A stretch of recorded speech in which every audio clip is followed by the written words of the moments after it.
Have you ever tried to plan something, way out in the future, like retirement or a big career move? Oh, absolutely. It's overwhelming. Right. You feel completely paralyzed because every tiny choice today seems to have these massive, unknowable ripple effects 20 years from now. Well, back in the 50s, a mathematician named Richard Bellman came up with a surprisingly elegant way to deal with exactly that kind of complexity. And that's the Bellman equation. That's it.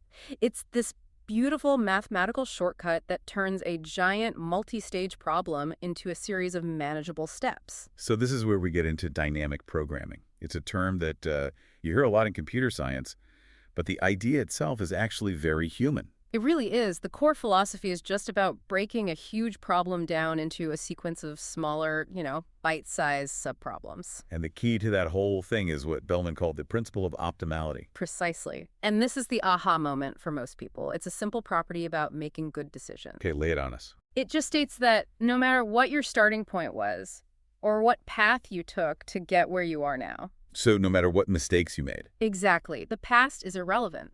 Your remaining decisions have to be the best possible plan from your current state. That is so freeing. It's like the math is telling you that bygones are bygones. Sunk costs are sunk. Think of it like a GPS. If you take a wrong turn, it doesn't just give up. It instantly recalculates the best route from where you are now. It doesn't yell at you for missing the exit. It doesn't. That's the principle of optimality in action. And the practical way to solve this is usually backward induction, right? You start at the end goal and work your way back. You got it. You figure out what the best final step is, then the second to last, so on. All the way back to what your first move should be today. So let's use the classic economics example from the source material, the one about spending versus saving. We all deal with this. Right. So you have a state variable, which is just a fancy term for your current situation. In this case, it's your wealth. Just the number in your bank account today. Simple as that. And then you have a control variable, which is the action you can take. So how much you decide to spend. And the Bellman equation helps you balance the trade-off, the immediate fun of buying something. The utility, as economists call it. Against the future value of having that money grow. Yes, and it even formalizes the idea of impatience. It uses something called a discount factor, beta. So if your beta is close to 0, you really want that marshmallow right now. You do, and if it's close to 1, you're very patient. The equation forces you to actually put a number on how much you value the future versus the present. Speaking of optimizing resources and planning for the future, that feels like a perfect segue to our sponsor, Embersilk. It really is. If you're running a business and trying to figure out the best next steps, they're the ones to talk to about AI training and automation. They help you find those optimal control variables for your company's logic, or just figure out where AI agents could make the biggest difference.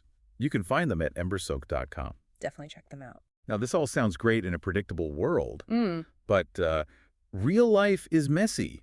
It's stochastic, right? There's randomness. There is. Interest rates go up and down, the market fluctuates, but what's so powerful about the Bellman equation is that it handles that beautifully. How so? While you can still find the best path to maximize your expected outcome, you sort of average out all the possibilities. But this is where the curse of dimensionality comes in, which sounds pretty intimidating. It sounds worse than it is. It just means that if you have too many state variables to track like wealth and inflation and market sentiment and so on, the problem gets too big to solve with old-school methods. The math just breaks down. It becomes computationally impossible. But, and this is the really exciting part, we have modern tools for this now. Things like approximate dynamic programming. Which is where AI and neural networks come into play. Exactly. Instead of calculating every single possible future, you can train a neural network to get really, really good at estimating the future value of being in a certain state. So the AI becomes like a brilliant guesser? A highly skilled estimator, yeah. It lets us solve these massive, complex, uncertain problems that were completely off limits just a generation ago. I just love the optimism in that. It feels like we're being told that no matter how chaotic or random the world feels, there's always a calculated best next step. We can find it. That's the perfect takeaway. You're never really lost. You're just in a new state. And there's an optimal path forward from that new state. So a little piece of advice for everyone listening. Try to apply that principle to your life this week. Don't get hung up on what you did yesterday. Just focus on making your very next step the best one you can. from right where you're standing. It's a much more peaceful way to operate. If you enjoyed this deep dive, please subscribe to the show. Hey, leave us a 5-star review if you can. It really does help get the word out. Thanks for tuning in.